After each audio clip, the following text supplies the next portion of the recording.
I think it's important that we, especially as populists, whether you're homeless from the left, homeless from the right, it's important that we keep open minded and compassion and our humanity, and not fall for this shit when we know that Russia was a big hoax as far as Russia's taking over the world. We want a lot of our right wing audience has also got to understand that China taking over the world is also a hoax. China being a leader in the new world, that's different. Being a leader is okay. They're not taking over the world. The people in China are good people. And I think we need to remember that about humanity in general. And humanity in general, we are good people. The trick that they pulled on us, they played a trick on us in our education system. They made us think that people themselves in foreign lands were naturally hateful and envious and jealous and vengeful and full of hate and rage and wanted to kill us and wanted to see harm to us. That's not true. That was never true. The only people that want to see harm are people in power, and they trick us into thinking that we need to be afraid of our neighbor. And when I say neighbor, I don't just mean next door neighbor, because we've talked about that, the Trump versus Kamala crap. Be afraid of your neighbor with a sign that doesn't look like yours.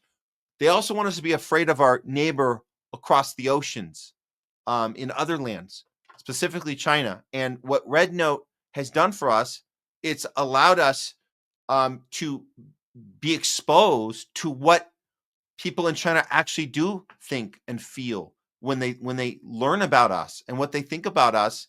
And what we've learned and discovered is that they feel empathy for us. They feel bad that we've been so propagandized, that we've been so captured to think that we have freedom, which we actually don't have.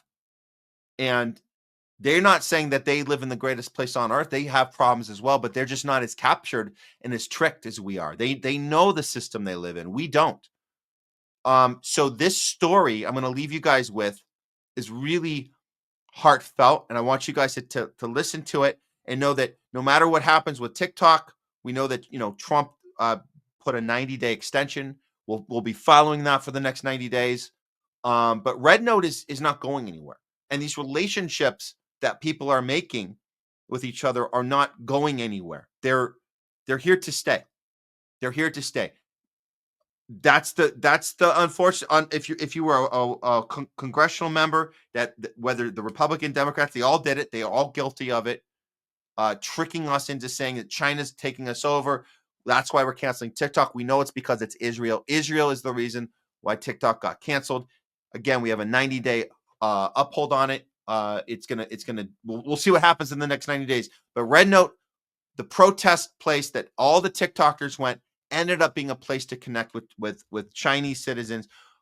You can't undo those relationships. You cannot close your eyes once you open them. You can't unsee what you see. And that's aha to these assholes trying to get us to be afraid of China actually brought us closer. Pay attention to this, guys.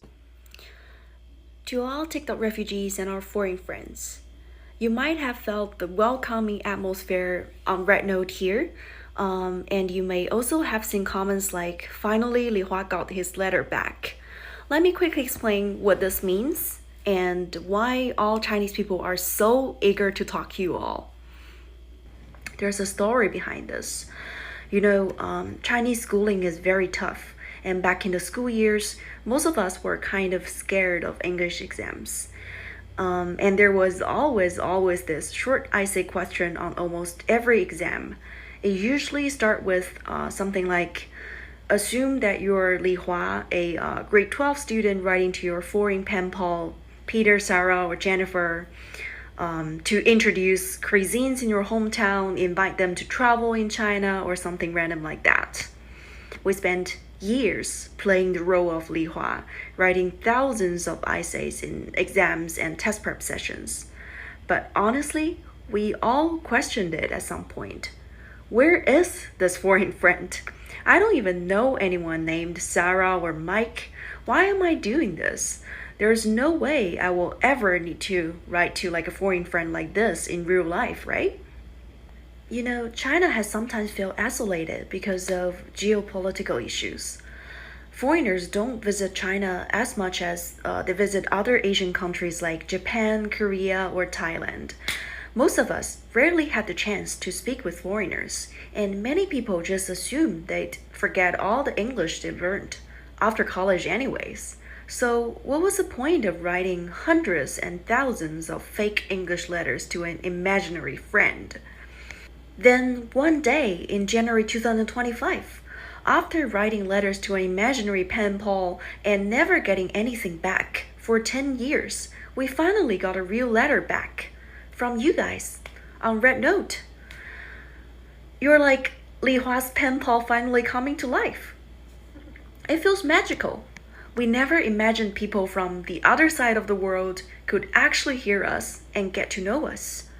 We have been living in our own little Chinese internet bubble for so long.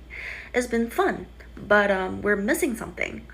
And now that you are here, you make us feel like the world is actually connected. We want to share everything with you, our cats, our dogs, our jokes, our lives. You know, in Chinese, the internet is called 互联网, which literally means a net that connects everyone. And I think that's probably what the internet was always meant to be. I've seen lots of TikTok refugees posting things like, thanks for hosting us and being so nice to us recently. But we also want to say thank you.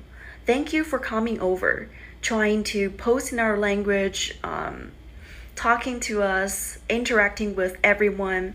It makes us feel like we're not alone in this world. After all, we're all human. And deep down, humans are more alike than we're different. This one particularly struck a chord with me. It hit a soft spot. It reminds us that humanity is all we have. That's what connects us all. Humanity, goodness, kindness, good morals, good conscience. It doesn't matter where we're from. It doesn't matter what our ideology is. We all want the same things. We all want to be happy. We all want our families to be okay.